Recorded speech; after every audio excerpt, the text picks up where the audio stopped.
Hello friends, मेरा नाम अजय सिसोदिया और आप देख रहे हैं मीन स्टैक। तो दोस्तों आज हम मीन स्टैक के बारे में जानेंगे ये क्या होता है। तो दोस्तों सिंपल अगर स्टैक की बात करें तो एक गट्ठर होता है, इंग्लिश में अगर आपने पढ़ा होगा। और काफ़ी जैसे आपको अगर पिकनिक पे जाना है या काफ़ी सामान आपको जो रिक्वायर होगा पिकनिक में जाने के लिए, वो सारा इकट्ठा कर लेते हैं, आप उसको पैक कर लेते हैं, उसको फिर एक गट्ठर बना लेते हैं, मतलब उसको एक गट्ठर कह रहे हैं। तो अब यहाँ पर वेब एप्लीकेशन की बात आए तो यहाँ पर 4 टेक्नोलॉजी का यूज हो रहा है। एम मीन मतलब कि M4, मोंगोडीबी E4 हो गया आपका, एक्सप्रेस जेएस A4 हो गया, एंगुलर और N4 हो गया, नोड जेएस। तो दोस्तों ये 4 टेक्नोलॉजी एक साथ काम करेंगे आप, जिसमें बैकएंड का पार्ट होगा, एक होगा आपका फ्रंट एंड का। तो दोस्तों यहाँ पर मीन स्टैक पर आप एक अच्छी एप्लीकेशन बना सकते हैं फुल स्टैक, और आपको सिर्फ जावास्क्रिप्ट आनी चाहिए, दूसरी लैंग्वेज से कोई लेना देना नहीं है। जावास्क्रिप्ट आनी चाहिए और एक स्क्रिप्ट इन पर कमांड होना चाहिए। HTML CSS बूट स्टैक तो आपको आए तो वो बेटर है, वो तो आएगी। तो ये बिगनर के लिए अच्छा ऑप्शन हो सकता है, उसको कोई भी लैंग्वेज सीखने की जरूरत नहीं पड़ेगी, बस आपको जावास्क्रिप्ट पर ही कमांड आपको करना है। तो दोस्तों यहाँ पर जैसे कि मैं इसमें बहुत सारी किसी तरह की एप्लीकेशन बनाते हैं, जैसे कि आपने PHP में आपने देखा होगा उसके फ्रेमवर्क होते हैं, लैरावेल हो गया, कोऑर्डिनेटर होगा, वहाँ पर आप जब काम करते हैं तो वहाँ पे एक फ्रंट एंड और बैक एंड होता है, और इसी तरह से यहाँ पर भी आपको मिल जाएगा। तो दोस्तों यहाँ पर अब नोड जेएस में क्या होगा कि यहाँ आप कंप्लीट एप्लीकेशन बना सकते हैं, जिसमें बैक एंड और फ्रंट एंड होगा, दोनों पर आप कंप्लीट यहाँ पर काम कर सकते हैं। अब यहाँ पहले की जैसे बहुत पहले होता था कि आपको यहाँ पर, अब सोच लीजिए कि बैकएंड पर अगर आपको काम करना है तो नोड जेएस में तो आपको एक्सप्रेस जेएस यहाँ पर सीखनी पड़ेगी। तो दोस्तों बहुत आसान है, अगर आप थोड़ा सा मेहनत करेंगे कुछ दिन में ये समझ में आ जाता है। उसके बाद फिर आपका अपना माइंड है कि आप किस तरह से बनाए। तो दोस्तों मोंगोडीबी की बात करें तो इसमें इसमें काम करेंगे तो यहाँ पर डॉक्यूमेंट्स बनाए जाते हैं, डॉक्यूमेंट्स में फिर कलेक्शन बनाए जाते हैं। कलेक्शन एक ग्रुप होता है, मतलब उसके अंदर एक डॉक्यूमेंट्स होते हैं, और डॉक्यूमेंट्स का मतलब होता है कि एक डॉक्यूमेंट की बात करें तो बहुत सारे फील्ड होते हैं। तो यहाँ पर दोस्तों फील्ड यानी डॉक्यूमेंट ऐसे बनाए जाएंगे कि यहाँ पर जो फील्ड्स होते हैं वो डिफरेंट हो सकते हैं, बहुत ही फ्लेक्सिबल होता है। एक एक जैसे एक यूजर का डेटा है तो उसमें 4 फील्ड हो सकते हैं, और नेक्स्ट यूजर का डालेंगे तो उसमें 5 फील्ड्स हो सकते हैं। तो यहाँ पर अगर आप डेटा, यहाँ पर आपको एक जावास्क्रिप्ट ऑब्जेक्ट की एक फीलिंग आएगी, जेएस की यानी कि जेसन की फीलिंग आ सकती है, उसी की तरह से यहाँ पर डेटा यानी कि डॉक्यूमेंट्स यहाँ पर सेव होते हैं। तो ये आप लोकल लोकल में भी रख सकते हैं, आप इंस्टॉल कर सकते हैं, या फिर आप एटलस यानी कि क्लाउड पर भी आप अपने डेटा को मेंटेन रख सकते हैं। तो ये रहा दोस्तों मोंगोडीबी की बात। अब हम बात करते हैं बैकएंड की। तो बैकएंड की बात करें तो यहाँ पर आपको एक्सप्रेस जेएस आप लोगों को सीखना पड़ेगा यहाँ पर। और इसमें क्या होगा कि जैसे ही कोई रिक्वेस्ट आती है या ये डेटाबेस के साथ जो है इंटरेक्ट होगा, यानी कि डेटाबेस आपको डेटाबेस से कौन सा रिकॉर्ड लाना है या कौन सा रिकॉर्ड आपको एडिट करना है, कौन सा डेटा, ये सारी चीज़ें जो है हम एक्सप्रेस जेएस से करेंगे, क्योंकि ये बैकएंड का पार्ट है, और ये डेटाबेस इसी का जो है इंटरेक्शन रहेगा। तो ये दोस्तों आपको सीखना पड़ेगा, ये मतलब आसान है। अगर आप सीखना है तो मेरे जो मैंने प्ले लिस्ट में यहाँ पर बनाई हुई है आप देखेंगे तो वहाँ बहुत आसानी, 2-4 वीडियो मैंने अभी फिलहाल बनाया है, उसी से आपको समझ में आ जाएगा।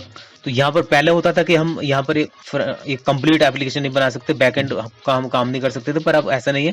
नोड जेएस एनवायरनमेंट आपको मिल गया है, जो कि आप ब्राउजर से हट के आप कहीं भी किसी सिस्टम पर आप इसको प्लेटफॉर्म पर आप इंस्टॉल कर लीजिए और अपनी वेब एप्लीकेशन आप बना सकते हैं। तो दोस्तों ये हाँ अब जरूरत पड़ेगी एंगुलर की। तो एंगुलर की बात करें तो एंगुलर जेएस की, तो यहाँ पर आपको फ्रंट एंड पर अगर काम करना है तो आपको एंगुलर जेएस आपको आना चाहिए। जैसे कि मर्ड में आपने देखा होगा कि उसमें रिएक्ट जेएस आनी चाहिए थी, यहाँ पर आपको एंगुलर। तो एंगुलर क्या करेगा, एंगुलर जेएस में आपको फ्रंट एंड का काम करेंगे, जैसे कि फॉर्म बनाना है या क्या डिस्प्ले होना है, रिकॉर्ड कैसे होना है, जो पेज होगा क्लाइंट साइड के लिए, जो यूजर के लिए यूआई होगा, वो इसमें हम बनाएंगे। तो डेटा जब अब आपको लाना होगा तो आप बैकएंड पर जो है यानी कि जो एक्सप्रेस जेएस है, आप बैकएंड पर रिक्वेस्ट करेंगे, यूजर बैकएंड पे यानी क्लाइंट रिक्वेस्ट जो जाएगी बैकएंड पर जाएगी, और वहां से डेटा जो भी लाना है वो यहाँ आ जाएगा। तो ये 2 चीज होगी, फ्रंट एंड में काम करना है तो एंगुलर जेएस, और बैक एंड पे करना है तो नोड जेएस, मतलब कि एक्सप्रेस जेएस हम जिसको कह रहे हैं। तो नोड जेएस दोस्तों एक ऐसा एनवायरनमेंट है जो आप ब्राउजर में, पहले होता था कि ब्राउजर में ही जेएस चलती थी, पर ऐसा नहीं है अब।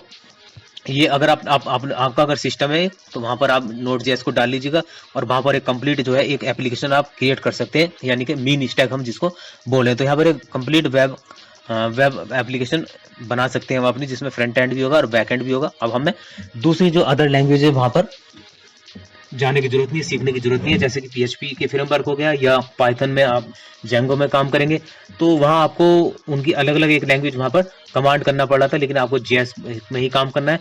तो बिगिनर के लिए अच्छा ऑप्शन हो सकता है। इकमा स्क्रिप्ट है, वहाँ भी आप थोड़ा सा अच्छा काम, मतलब क्लियर होने चाहिए कॉन्सेप्ट। तो इस तरह से आप एक अपनी जो एप्लीकेशन बना सकते हैं मोबाइल बेस्ड हो या फिर आप वेब बेस्ड हो। तो यहाँ पर मैंने एक इमेज दिखाई हुई थी, को फिर से बताता हूँ। M फॉर MongoDB, जो डेटाबेस जहाँ पर आप रखेंगे अपना और डेटाबेस को मैनेज करेंगे। और सेकंड नंबर E जो है, E मतलब है Express.js, यानी जिसको हम बात करते हैं बैकएंड की, कि अब आप बैकएंड पर भी काम कर सकते हैं Node.js में, तो वो यही है। ये इसको आप फ्रेमवर्क कह सकते हैं या लाइब्रेरी कह सकते हैं, नहीं एक फ्रेमवर्क कहा जाता है वैसे Express.js। तो दोस्तों इसकी भी वीडियोज हैं, आप देख सकते हैं। और नेक्स्ट है एंगुलर।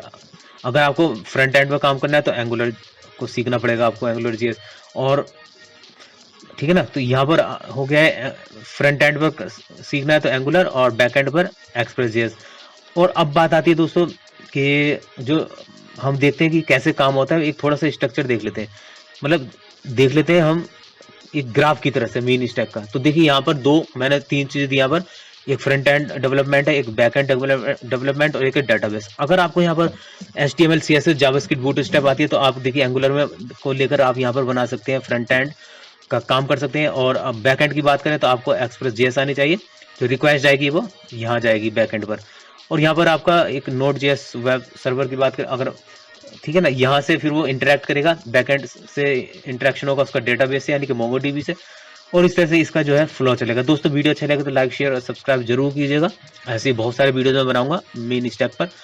तो बिगनर के लिए अच्छा ही ऑप्शन है। और अब आप चाहें तो जो डेटाबेस है MongoDB आप कहीं भी रख सकते हैं, चाहे वो अपने सिस्टम पर रखें या फिर वो क्लाउड पर रखें। तो इस तरह से हम देखेंगे आगे आने वाले वीडियोस में, हम वीडियो बनाएंगे छोटे छोटे, और देखेंगे कैसे बिल्ड कैसे बनाते हैं, डिप्लॉय कैसे करते हैं, वो सारी चीजें हम सीखने वाले हैं इस सीरीज के अंदर। तो दोस्तों आई थिंक मीन का आपको पता चल गया होगा, मीन स्टैक क्या होता है। तो यहाँ पर एंगुलर जो होता है, एंगुलर.js होता है फ्रंट एंड के लिए, और Express.js होता है बैक एंड के लिए, हो जाता है, और सिंपल। तो यहाँ पर एक कंप्लीट वेब एप्लीकेशन आप तैयार कर सकते हैं। तो दोस्तों आप बना के देख लीजिएगा छोटी छोटी एप्लीकेशन। अगर आप बिगनर हैं तो आपके लिए ये अच्छा हो सकता है मीन स्टैक सीखना। और यहाँ पर आप थोड़ा थोड़ा सीखेंगे। अब मेरे ये सब पर वीडियोस बनाए हुए आप वहाँ देख सकते हैं, और वीडियो देखेंगे तो आपको सारा समझ में आ जाएगा। तो आप कोशिश कर लीजिएगा, ट्राई कीजिएगा, एक छोटी सी एप्लीकेशन बनाना शुरू कर दीजिएगा दोस्तों। Thank you very much, have a nice day. फिर मिलते हैं नेक्स्ट वीडियो में।